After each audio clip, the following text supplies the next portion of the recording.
Figma has finally introduced their native glass effect. Today we're going to see how to use this glass panel, what this parameter is meaning, and different use cases of the glass effect. And if you stay till the end, I'm also going to give you some developer documentation, so when you finally hand it over to your developers, they don't hate you and block your dev. Let's begin.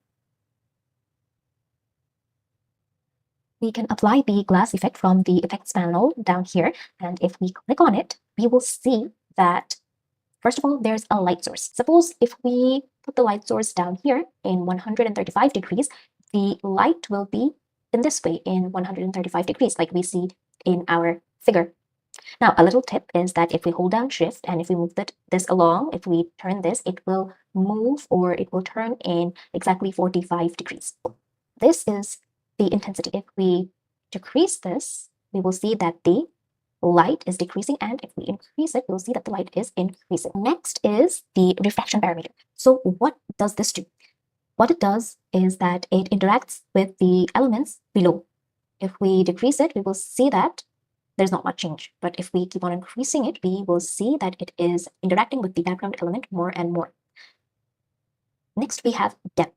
So what I have seen is that depth only works with refraction. So if we turn down the refraction to 0, we will see that increasing or decreasing the depth doesn't really make any difference. So if we increase the refraction again, we will see there's a change in depth. So depth only works if refraction is there. Now, let's move on to the dispersion. So I don't know if you can see, I'll just zoom in a bit more. The refraction is mainly the colors. So if I decrease it to 0, I'll see that there's no colors at all. But if I keep on increasing it, I'll see that there's blue, there's this yellow and orange. So this is basically mimicking a real life prism or glass.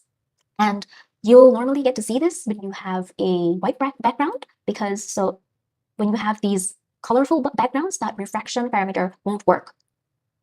Okay, so then is the frost. The frost is basically a blur background. So if I increase it, my background will be blurred. If I decrease it, I will have a clearer background. And display is a parameter that interacts with the corners of the element. So we'll be able to see it here, basically, if I apply the glass here, and if I increase my display, you can see that this parameter is interacting with the corners of the element. So that's what display does. So the next effect is applying the glass to text. So I'm just going to apply the glass effect, and we can see that it's already been applied. Now, if I want to make the readability better, what I should do is increase the refraction and also increase the frost a bit, so that frost always helps to increase readability when you're using the glass effect. And another tip is that you can see that the fill down here, it's 37%. If we increase the fill, we will see that it is much easier to read. Next, we're going to apply the glass effect to a component. We have a button component here, and we're going to apply the glass effect to it. So this is very hard to read. It's interacting with the background a lot, and we can't see the text that much. So what I'm going to do is just increase the frost, and the readability has increased a lot. And if we want to play around with the other things, other parameters, we can also try that out. But increasing the frost and the intensity and direction of light is our main parameters when we're making components.